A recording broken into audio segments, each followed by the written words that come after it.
Mau budaya. Pada yang terhormat Bapak Ibu dosen penguji ujian kinerja, perkenalkan nama saya Effendi dengan NIM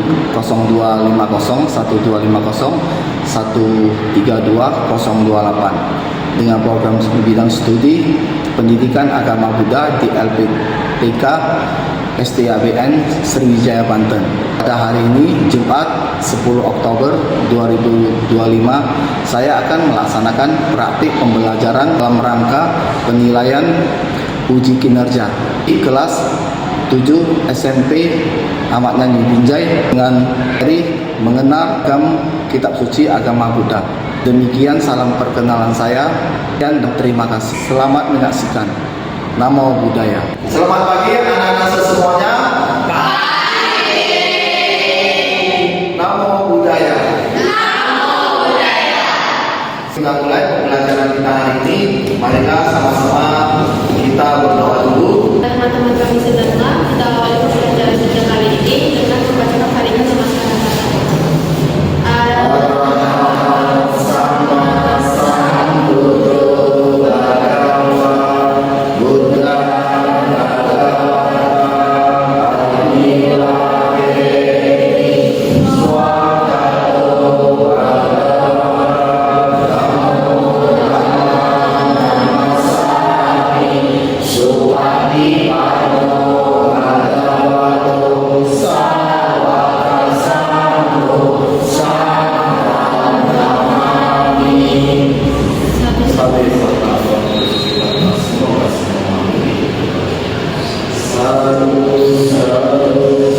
Selanjutnya, marilah kita melakukan duduk sejenak untuk menenangkan hati dan pikiran kita. Ini dimulai.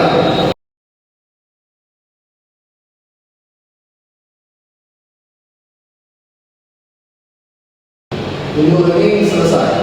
Marilah sama-sama kita menyanyikan lagu nasional, lagu Indonesia Raya. Semoga diharapkan berdiri.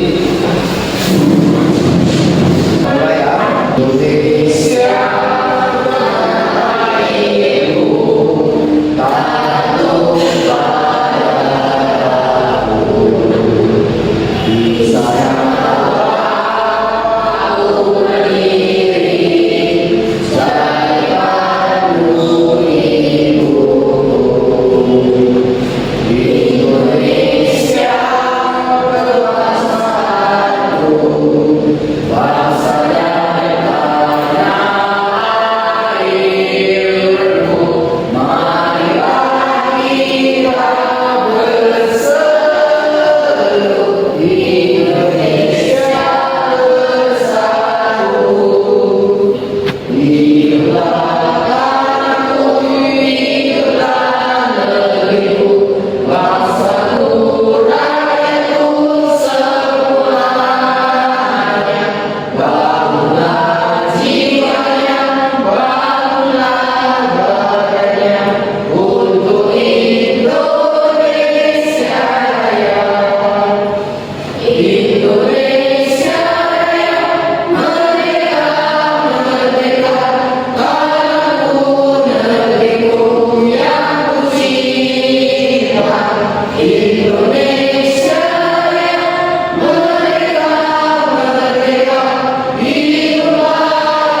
mengikuti pelajaran.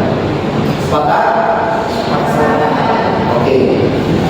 Jadi sebelum kita memulai pembelajaran hari ini, semua buat breaking dulu supaya mahasiswa itu lebih semangat dan lebih fokus dalam belajar. Ya, oke. Sekarang kita akan melakukan ice breaking. Jadi kalau seandainya tadi saya bilang tepuk satu, berarti tepuk di atas. Kalau saya bilang tepuk dua, berarti tepuk di depan. Kalau saya bilang tepuk tiga, berarti tepuk di bawah. Ingat, kalau saya bilang tiga, berarti tidak. Atau saya bilang dua, berarti tidak. Ingat apa-apanya? Bisa kita mulai? Oke, kalau begitu sekarang seharap pemirsa semuanya berdiri. Tepuk dua, tepuk tiga. Ya, yang tepuk berarti ada konsentrasi. Silakan dulu. Satu, tiga. Oke, pemenangnya adalah Oleska. Baiklah, tema pembelajaran kita hari ini adalah kata pedoman hidupku. Kau anak apa itu kita? Ya, dari kita itu adalah kitab suci agama Buddha. Kita itu harus mempelajari kitab suci agama Buddha. Siapa yang bisa menjawab? Ya, jabatan. Karena dapat menghadapi kita memahami ajaran Buddha secara lebih mendalam. Iya, karena bisa orang kita itu memahami ajaran Buddha itu secara mendalam. Mengapa kita itu harus mempelajari kitab suci agama Buddha? Karena yang pertama itu karena kita itu adalah umat Buddha. Tidak mungkin kita itu belajar Al-Quran atau belajar kitab Injil. Betul? Betul nggak? Ya. Yang kedua, dengan kita mempelajari kitab suci agama Buddha, kita itu bisa memperluas wawasan kita itu tentang Buddha Dharma. Oke. Yang pertanyaan kedua, apa manfaat yang bisa kita peroleh dengan mempelajari kitab suci agama Buddha? Siapa bisa menjawab? Ya, Felicia.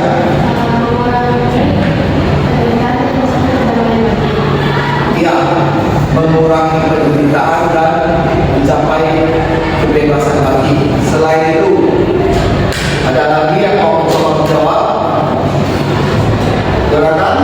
Dapat membantu meningkatkan kualitas hidup dan mencapai kebahagiaan. Ya, saya mau bertanya lagi, bagaimana kita menerapkannya dalam kehidupan sehari-hari? Jonathan. Kita membaca dan mempelajari kitab suci agama Buddha secara dapat untuk memahami ajaran Buddha. Ya, dengan kita itu mempelajari dan membaca kitab suci agama Buddha, maka akan menambah wawasan kita itu tentang Buddha Dharma. Selain itu, ada yang mau menjawab lagi? Venesia? Ya, dengan penerapannya itu bisa kita lakukan dengan kita itu menyayangi semua makhluk hidup, ya, atau kita itu menjalankan Pancasila Buddhis dalam kehidupan kita sehari-hari, seperti tidak membunuh, tidak mencuri, tidak melakukan perbuatan asusila, tidak berbohong, dan tidak makan atau minuman yang dapat menimbulkan kesadaran kita. Jadi sebagai seorang umat Buddha itu kita wajib menjalankan Pancasila Buddhis dalam kehidupan kita sehari-hari. Jadi itulah cara penerapan kita dalam kehidupan kita sehari-hari. Dan kita hari ini adalah dengan kita mempelajari materi hari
bagi para ibu dan ibu supaya mereka itu menjalankan kehidupan suci itu dengan baik, ya, supaya mereka itu juga tidak melakukan tindakan yang tidak baik melalui jasmani maupun ucapan. Dan tindakan itu terdiri dari 5 tingkat. Yang pertama itu adalah parajika. Parajika itu adalah pelanggaran berat yang dimana kalau dilakukan itu bisa mengakibatkan seorang bisu itu dikeluarkan dari anggota sangka. Yang kedua pasitia. Pasitia itu adalah pelanggaran ringan, di mana kalau seandainya ada bisu yang melakukan pasitia, pelanggaran pasitia itu adalah pariwara, ringkasan tentang winaya. Apa itu sutapitaka? Anak-anak saya tahu sutapitaka itu merupakan kumpulan semua korban Buddha Gotama selama 45 tahun. Jadi selama 45 tahun itu Buddha setelah Pangeran Siddhartha mencapai penerangan sempurna menjadi seorang Buddha, dia itu membabarkan dharmanya itu selama 45 tahun kepada kesempatan yang berbeda dan orang yang berbeda. Jadi Sutapitaka itu merupakan kumpulan perbuatan Buddha itu selama 45 tahun. Kenapa 45 tahun? Kenapa bisa 45 tahun? Coba tanya. Buddha itu paling pada usia berapa? Dengan waktunya itu dia membabarkan dharma selama 45 tahun sampai paling pada. Yang keempat, Anguttara Nikaya, yaitu kumpulan korban yang setahap demi setahap berisi 957 juta. Dan yang terakhir, Kundala Nikaya. Kundala Nikaya itu merupakan kumpulan korban yang lebih kecil, cuma berisi 15.000, ya, maka. Jadi dari apa ini? Dari kitab suci agama Buddha ini, Abhidhamma ini adalah kitab suci yang paling mendalam. Dan Abhidhamma itu adalah ajaran yang lebih tinggi atau ajaran yang khusus dan unik karena ajarannya yang dalam dengan menggunakan pendekatan analitis, keluasan pengetahuannya sehingga tercapai kebebasan. Jadi Abhidhamma ini pada saat di zaman Buddha itu, Abhidhamma ini diajarkan kepada orang-orang tertentu. Abhidhamma Pitaka itu berisi kumpulan berbagai doktrin Buddha Gotama yang dikelompokkan, disusun dan diatur secara sistematik serta menyajikan intisari ajaran Buddha Gotama. Jadi Abhidhamma ini merupakan kitab suci agama Buddha yang paling mendalam ajarannya. Itu tidak bisa sembarangan orang belajarnya. Jadi di Abhidhamma itu terdapat 7 kitab. Yang pertama itu Dharma Sanggani, yaitu penggolongan dharma, di mana di situ penuh dengan dharma-dharma ajaran Buddha. Yang kedua itu adalah Vibhaga, yaitu berisi tentang pembagian, yaitu buku berpasangan. Yang ketujuh itu adalah Patana, yaitu buku tentang hukum sebab akibat. Jadi inilah sedikit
Hari ini adalah dengan kita membaca kitab suci agama Buddha, mempelajari kitab suci agama Buddha, maka kita akan memperluas wawasan kita tentang agama dan dapat meningkatkan kesadaran spiritual kita dan kualitas hidup kita dalam kehidupan sehari-hari. Baiklah, ada inspirasi kehidupan pada pagi hari ini adalah janganlah